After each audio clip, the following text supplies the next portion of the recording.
আমরা আজকে চলে এসেছি বাংলাদেশে একমাত্র নারী শিক্ষার অগ্রদূত বেগম রোকেয়া সাখাওয়াত হোসেনের বাসভবনে।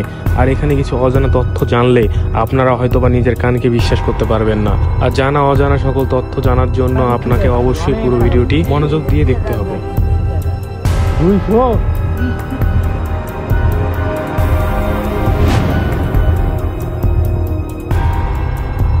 আসসালামু আলাইকুম গাইজ, আমার একটি নতুন ব্লগ ভিডিওতে আপনাদের সবাইকে স্বাগতম। আপনারা দেখতেই পাচ্ছেন প্রথমেই কিন্তু আমরা পেট্রোল পাম্পে এসে আমাদের বাইকের ফুয়েল ট্যাঙ্কটা ফুল করে নিলাম, কারণ আজকে আমাদের যেতে হবে অনেক দূরে।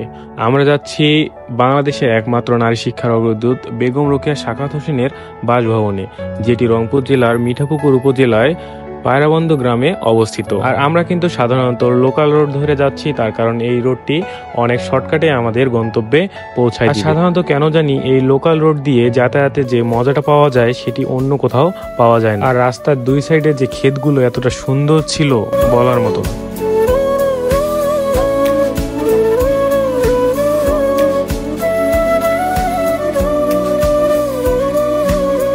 আর হ্যাঁ, আর একটা কথা না বললেই নয়, গ্রামের এই রাস্তাগুলো দিয়ে যতটা সৌন্দর্য আপনি উপভোগ করতে করতে যাবেন, ঠিক তেমনই এই লোকাল রোডের সবচেয়ে বড় প্রবলেম হলো গ্রামের ভিতরে এই রাস্তাগুলো মাঝে মধ্যে এতটাই ভাঙ্গা থাকে যা আপনার জার্নি বিরক্তির কারণ হবে। অনেক কষ্টে এই ভাঙ্গা রাস্তা পার হওয়ার পর আমরা কিন্তু অবশেষে পৌঁছে যাই আমাদের নির্দিষ্ট গন্তব্যে। আর আমরা এখন বর্তমানে আছি বাংলাদেশের একমাত্র নারী শিক্ষার অগ্রদূত বেগম রোকেয়া সাখাওয়াত হোসেনের স্মৃতি কমপ্লেক্সে। আর এই স্মৃতি কমপ্লেক্সের মেইন গেটের সাথে যে ছোট রুমটি দেখতে পাচ্ছেন, এখানে একজন দারোয়ান সবসময় পাহারার কাজে নিয়োজিত থাকে। এই কমপ্লেক্সে সবচেয়ে একটি সুন্দর বিষয় হলো এখানে আপনাকে প্রবেশের জন্য কোনো ধরনের মূল্য প্রদান করতে হবে না। আর এই কারণেই প্রতিদিন হাজারো মানুষের সমাগম ঘটে বেগম রোকেয়া স্মৃতি কমপ্লেক্সের ভিতর। আর বেগম রোকেয়া স্মৃতি কমপ্লেক্সটার ভিতর এতটাই সুন্দর, যদি এখানে টিকিটের ব্যবস্থা থাকতো তারপরও মানুষের আগমন কখনো কমতো না। আমরা ধীরে ধীরে বেগম রোকেয়া স্মৃতি কমপ্লেক্সের আরো ভিতরে প্রবেশ করি। আর আমরা একদম দুপুরে যাওয়ার কারণে জায়গাটা অনেকটাই কোলাহলহীন এবং স্তব্ধ ছিল, কারণ এই সময়টা মানুষ এখানে সবচেয়ে কম আসে। কমপ্লেক্সের ভিতরে সবচেয়ে সুন্দর আর মনোরম পরিবেশ হলো এই ইটে বাঁধা শাপলা পুকুরটির পার। আর পুকুরে যখন শাপলা ফুল ফোটে তখন তো এর সৌন্দর্য মুখে বলার মতো না। আর পুকুরটির পার বরাবর রয়েছে একটি বকুল গাছ, আর এই বকুল গাছটাই যেন এই জায়গাটার সৌন্দর্য পরিপূর্ণ রূপ প্রদান করা সহ এই জায়গায় প্রচুর পরিমাণ ছায়া প্রদান করে থাকে।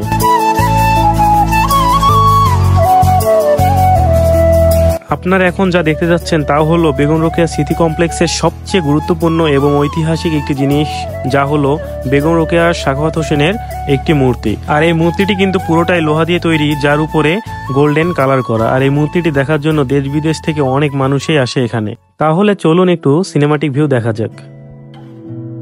তোমাকে না লেখা চিঠিটা ডাক বাক্সের এক কোণে, সাদা খামের না লেখা নাম এঁকেছে তার গানে।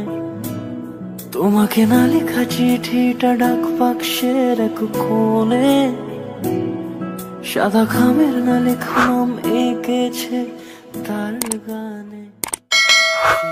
এরপরেই কিন্তু আমরা ধীরে ধীরে অগ্রসর হই বেগম রোকেয়া স্মৃতি কেন্দ্রের দিকে। এই স্মৃতি কেন্দ্রটি প্রায় 3.15 একর জমির উপরে অবস্থিত, যা 2001 সালে তৈরি করা হয়। এর ভিতরে প্রায় 50 জন শিক্ষার্থীর বসার মতো এবং প্রায় 10,000 বই রাখার মতো একটি গ্রন্থাগার রয়েছে, এবং নারীদের বিভিন্ন কাজে প্রশিক্ষণ দেওয়ার জন্য বিভিন্ন প্রশিক্ষণ কেন্দ্র তৈরি করা হয়েছিল। এবং এর পাশে একটি গাছ দেখলে আপনি অবাক হয়ে যাবেন। গাছটি প্রায় 100 বছর পুরনো এবং এই গাছে কোনো পাতা না থাকার পরও গাছটি একদম সোজা হয়ে দাঁড়ায় আছে। গাছটিকে প্রথম কেউ দেখলে অবশ্যই অবাক হয়ে গাছটির দিকে তাকায় থাকবে, যেমনটা আমি অবাক হয়ে গাছটির দিকে তাকাইছিলাম আর ভাবতেছিলাম যে কিভাবে আল্লাহ তাআলার এমন সৃষ্টি হতে পারে।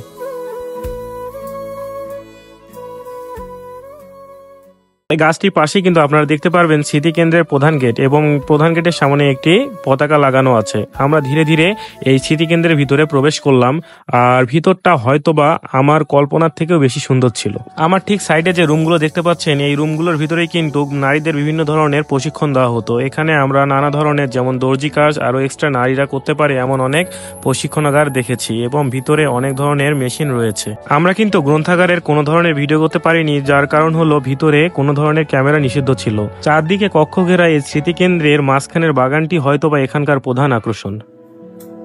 আমি তে ভাসিনি কোনো দিনও নীলে, তুমি তোমার দু চোখে সেই নীল ছুঁলে, আজও আমার সারাটা নীল থাকে একা সেই চিঠি না পড়া সুর আঁকা একা একা। যে যাই বলুক, সত্যি কথা বলতে জায়গাটা কিন্তু অনেক বেশি সুন্দর।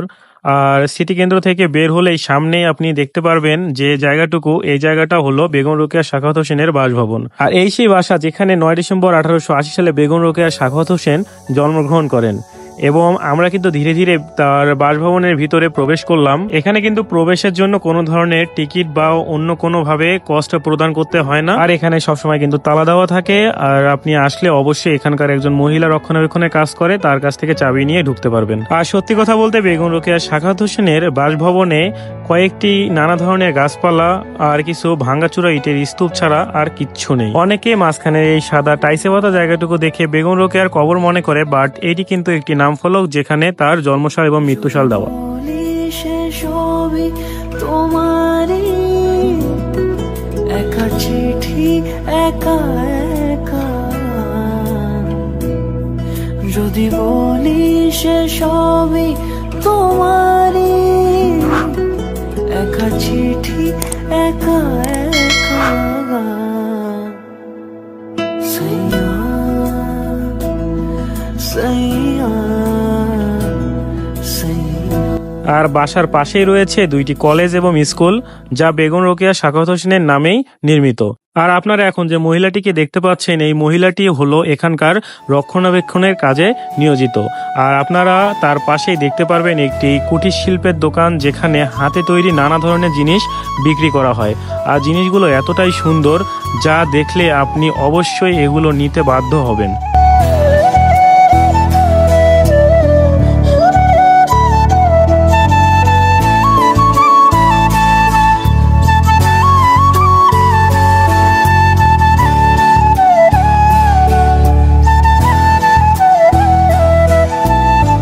আমরা কিন্তু সবকিছু অনেক মনোযোগ দিয়ে দেখার পর বেগম রোকেয়া হাই স্কুলের ভিতরে প্রবেশ করি।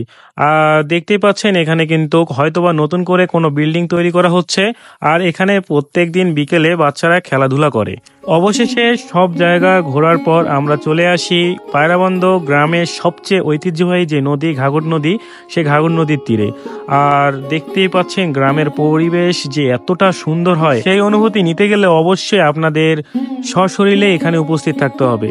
আর জায়গাটা এতটাই সুন্দর ছিল, সেই জন্য আমি আর আমার বন্ধু পুরো সন্ধ্যা পর্যন্ত সেখানেই সময় কাটালাম। অবশেষে সন্ধ্যা লাগার পর আমি আর আমার বন্ধু কিন্তু বাসার দিকে রওনা দিই। আমার কাছে দিনটি একান্তভাবে অনেক বেশি মজাদার ছিল। আর আপনাদের কাছে যদি ভিডিওটা ভালো লেগে থাকে অবশ্যই চ্যানেলটিতে সাবস্ক্রাইব করবেন, একটি কমেন্ট করে জানাবেন ভিডিওটি আপনাদের কেমন লাগলো। দেখা হবে অন্য কোনো ভিডিওতে অন্য কোনো দিন। সেই পর্যন্ত আপনারা সবাই ভালো থাকবেন। আল্লাহ হাফেজ। আজ এই পর্যন্তই।